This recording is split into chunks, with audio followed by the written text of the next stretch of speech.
ನಮಸ್ಕಾರ ಸ್ನೇಹಿತರೆ, Kannada jobs corner YouTube ಚಾನೆಲ್ಗೆ ಎಲ್ಲರಿಗೂ ಸ್ವಾಗತ. ಪ್ರಧಾನ ಜಿಲ್ಲಾ ಮತ್ತು ಸತ್ರ ನ್ಯಾಯಾಧೀಶರ ಕಚೇರಿ ಶಿವಮೊಗ್ಗದಲ್ಲಿ ವಿವಿಧ ಹುದ್ದೆಗಳ ನೇಮಕಾತಿಗೆ ಸಂಬಂಧಪಟ್ಟಂತೆ ಅರ್ಜಿಗಳನ್ನು ಆಹ್ವಾನಿಸಲಾಗಿರುವಂತದ್ದು. ಇನ್ನು ಯಾವ್ಯಾವ ಹುದ್ದೆಗಳಿವೆ, ಎಷ್ಟೆಷ್ಟು ಹುದ್ದೆಗಳು ಖಾಲಿ ಇರುವಂತದ್ದು, ಏಜ್ ಲಿಮಿಟ್, ಎಜುಕೇಶನಲ್ ಕ್ವಾಲಿಫಿಕೇಶನ್ ಹಾಗೂ ಸೆಲೆಕ್ಷನ್ ಪ್ರೊಸೀಜರ್ ಬಗ್ಗೆ ಈ ಒಂದು ವಿಡಿಯೋದಲ್ಲಿ ಮುಂದೆ ನೋಡ್ತಾ ಹೋಗೋಣ. ನಮ್ಮ ಚಾನೆಲ್ ಅನ್ನು ಯಾರಾದ್ರೂ ಹೊಸದಾಗಿ ನೋಡ್ತಾ ಇದ್ರೆ ಸಬ್ಸ್ಕ್ರೈಬ್ ಮಾಡಿ ಹಾಗೂ ಪಕ್ಕದಲ್ಲೇ ಇರುವಂತಹ ಬೆಲ್ ಬಟನ್ ಅನ್ನು ಕ್ಲಿಕ್ ಮಾಡಿ. ಪ್ರಧಾನ ಜಿಲ್ಲಾ ಮತ್ತು ಸತ್ರ ನ್ಯಾಯಾಧೀಶರ ಕಚೇರಿ ಶಿವಮೊಗ್ಗದಲ್ಲಿ 56 ಜವಾನ ಹುದ್ದೆಗಳ ನೇಮಕಾತಿಗೆ ಸಂಬಂಧಪಟ್ಟಂತೆ ಅರ್ಜಿಗಳನ್ನು ಆಹ್ವಾನಿಸಲಾಗಿರುವಂತದ್ದು. ಇನ್ನು ಅರ್ಜಿಯನ್ನು ಸಲ್ಲಿಸುವಂತಹ ವಿಧಾನದ ಬಗ್ಗೆ ನೋಡೋದಾದ್ರೆ, ಅಭ್ಯರ್ಥಿಗಳು ಆನ್ಲೈನ್ ಮೂಲಕ ಅರ್ಜಿಗಳನ್ನ ಸಲ್ಲಿಸಬೇಕು. shivamoga.dcourse.gov.in ಈ ಒಂದು ವೆಬ್ಸೈಟ್ ಮೂಲಕ ಅಭ್ಯರ್ಥಿಗಳು ಆನ್ಲೈನ್ ಮೂಲಕ ಅರ್ಜಿಗಳನ್ನ ಸಲ್ಲಿಸಬೇಕಾಗಿರುವಂತದ್ದು. ಇನ್ನು ಅರ್ಜಿಗಳನ್ನ ಸಲ್ಲಿಸಲು ಪ್ರಾರಂಭ ದಿನಾಂಕವನ್ನ ನೋಡೋದಾದ್ರೆ, ಜುಲೈ 23ರಿಂದ ಆಗಸ್ಟ್ 24ರ ಒಳಗೆ ಅರ್ಜಿಗಳನ್ನ ಸಲ್ಲಿಸಬೇಕು. ಇನ್ನು ಯಾವ್ಯಾವ ಕೆಟಗರಿಗೆ ಸಂಬಂಧಪಟ್ಟಂತೆ ಎಷ್ಟೆಷ್ಟು ಹುದ್ದೆಗಳು ಖಾಲಿ ಇದೆ ಅಂತ ನೋಡ್ತಾ ಹೋಗೋದಾದ್ರೆ, ಮೊದಲನೇದಾಗಿ ಸಾಮಾನ್ಯ ವರ್ಗದಲ್ಲಿ ಒಟ್ಟು 28 ಹುದ್ದೆಗಳು ಖಾಲಿ ಇರುವಂತದ್ದು. ಪರಿಶಿಷ್ಟ ಜಾತಿಯಲ್ಲಿ ಒಟ್ಟು 8 ಹುದ್ದೆಗಳು ಖಾಲಿ ಇದೆ. ಪರಿಶಿಷ್ಟ ಪಂಗಡದಲ್ಲಿ 2, ಪ್ರವರ್ಗ 1ರಲ್ಲಿ 3, ಕೆಟಗರಿ 2A ನಲ್ಲಿ 8, ಕೆಟಗರಿ 2B ಯಲ್ಲಿ 2, ಕೆಟಗರಿ 3A ನಲ್ಲಿ 2 ಹಾಗೂ ಕೆಟಗರಿ 3B ಯಲ್ಲಿ 3 ಹುದ್ದೆಗಳು ಖಾಲಿ ಇರುವಂತದ್ದು. ಒಟ್ಟು 56 ಜವಾನ ಹುದ್ದೆಗಳು ಖಾಲಿ ಇರುವಂತದ್ದು. ಶೈಕ್ಷಣಿಕ ವಿದ್ಯಾರ್ಹತೆ ಬಗ್ಗೆ ನೋಡ್ತಾ ಹೋಗೋದಾದ್ರೆ, SSLC ಪೂರ್ಣಗೊಳಿಸಿರುವಂತಹ ಅಭ್ಯರ್ಥಿಗಳು ಈ ಒಂದು ಹುದ್ದೆಗಳಿಗೆ ಅರ್ಜಿಗಳನ್ನ ಸಲ್ಲಿಸಬಹುದಾಗಿರುವಂತದ್ದು.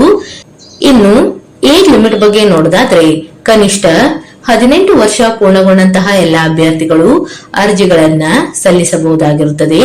ಸಾಮಾನ್ಯ ವರ್ಗದ ಕೆಟಗರಿಯ ಅಭ್ಯರ್ಥಿಗಳಿಗೆ 40 ವರ್ಷದವರೆಗೆ ಅರ್ಜಿಯನ್ನ ಸಲ್ಲಿಸಬಹುದು. Category 2A 2B 3A 3B ಅಭ್ಯರ್ಥಿಗಳಿಗೆ 43 ವರ್ಷದವರೆಗೆ ಅರ್ಜಿಗಳನ್ನ ಸಲ್ಲಿಸಬಹುದಾಗಿರುತ್ತದೆ. ಇನ್ನು ಪರಿಶಿಷ್ಟ ಜಾತಿ, ಪರಿಶಿಷ್ಟ ಪಂಗಡ ಹಾಗೂ ಕೆಟಗರಿ 1 ಅಭ್ಯರ್ಥಿಗಳಿಗೆ 45 ವರ್ಷಗಳವರೆಗೆ ಅರ್ಜಿಗಳನ್ನ ಸಲ್ಲಿಸಬಹುದು. ಹೀಗೆಯೇ ಇನ್ನುಳಿದಂತಹ ಕೆಟಗರಿಯ ಅಭ್ಯರ್ಥಿಗಳಿಗೂ ಸಹ ಏಜ್ ರಿಲ್ಯಾಕ್ಸೇಷನ್ ಅನ್ನ ನೀಡಲಾಗಿರುವಂತದ್ದು. ಇನ್ನು ಅರ್ಜಿ ಶುಲ್ಕದ ಬಗ್ಗೆ ನೋಡ್ತಾ ಹೋಗೋದಾದ್ರೆ, ಸಾಮಾನ್ಯ ವರ್ಗಕ್ಕೆ ಸೇರಿದಂತಹ ಅಭ್ಯರ್ಥಿಗಳಿಗೆ 200 ರೂಪಾಯಿ ಅಪ್ಲಿಕೇಶನ್ ಫೀಸ್ ಇರುತ್ತದೆ. ಇನ್ನು category 2A 2B 3A 3B ಅಭ್ಯರ್ಥಿಗಳಿಗೆ 100 ರೂಪಾಯಿ ಅಪ್ಲಿಕೇಶನ್ ಫೀಸ್ ಇರುವಂತದ್ದು. ಇನ್ನು SC ST ಕೆಟಗರಿ 1 ಹಾಗೂ ಅಂಗವಿಕಲ ಅಭ್ಯರ್ಥಿಗಳಿಗೆ ಶುಲ್ಕ ವಿನಾಯಿತಿ ಇರುತ್ತದೆ. ಇನ್ನು ಅಭ್ಯರ್ಥಿಗಳು ಅಪ್ಲಿಕೇಶನ್ ಫೀಸ್ ಅನ್ನ ಆನ್ಲೈನ್ ಮುಖಾಂತರ ಪೇಮೆಂಟ್ ಅನ್ನ ಮಾಡಬೇಕಾಗಿರುವಂತದ್ದು. ಸ್ಟೇಟ್ ಬ್ಯಾಂಕ್ ಆಫ್ ಇಂಡಿಯಾದ ವೆಬ್ಸೈಟ್ ಮೂಲಕ ಅಭ್ಯರ್ಥಿಗಳು ಆನ್ಲೈನ್ ಮುಖಾಂತರ ಅಪ್ಲಿಕೇಶನ್ ಫೀಸ್ ಅನ್ನ ಪೇಮೆಂಟ್ ಮಾಡಬಹುದಾಗಿರುತ್ತದೆ. Credit card, debit card, internet banking, UPI payment ಹೀಗೆಯೇ ಆನ್ಲೈನ್ ಮುಖಾಂತರ ಪೇಮೆಂಟ್ ಅನ್ನ ಮಾಡಬಹುದು.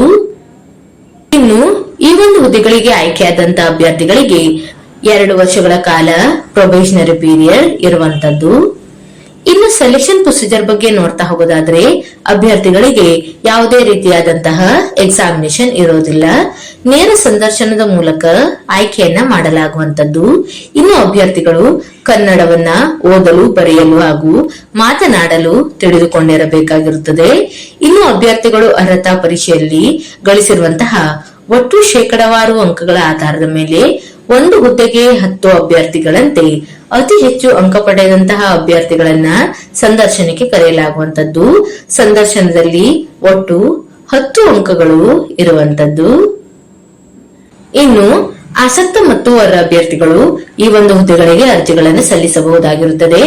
ಇನ್ನು ಪ್ರಧಾನ ಜಿಲ್ಲಾ ಮತ್ತು ಸತ್ರ ನ್ಯಾಯಾಧೀಶರ ಕಚೇರಿ ಶಿವಮೊಗ್ಗದಲ್ಲಿ ಕರೆಯಲಾದಂತಹ ವಿವಿಧ ಹುದ್ದೆಗಳ ನೇಮಕಾತಿಗೆ ಸಂಬಂಧಪಟ್ಟಂತಹ ಮಾಹಿತಿಯಾಗಿರುತ್ತದೆ. ಈ ಒಂದು ವಿಡಿಯೋ ನಿಮಗೆ ಇಷ್ಟವಾಗಿದ್ದಲ್ಲಿ ಒಂದು ಲೈಕ್ ಮಾಡಿ, ಶೇರ್ ಮಾಡಿ ಹಾಗೂ ಸಬ್ಸ್ಕ್ರೈಬ್ ಮಾಡಿ. ಜೊತೆಗೆ ಪಕ್ಕದಲ್ಲಿರುವಂತಹ ಬೆಲ್ ಬಟನ್ ಅನ್ನು ಕ್ಲಿಕ್ ಮಾಡಿ.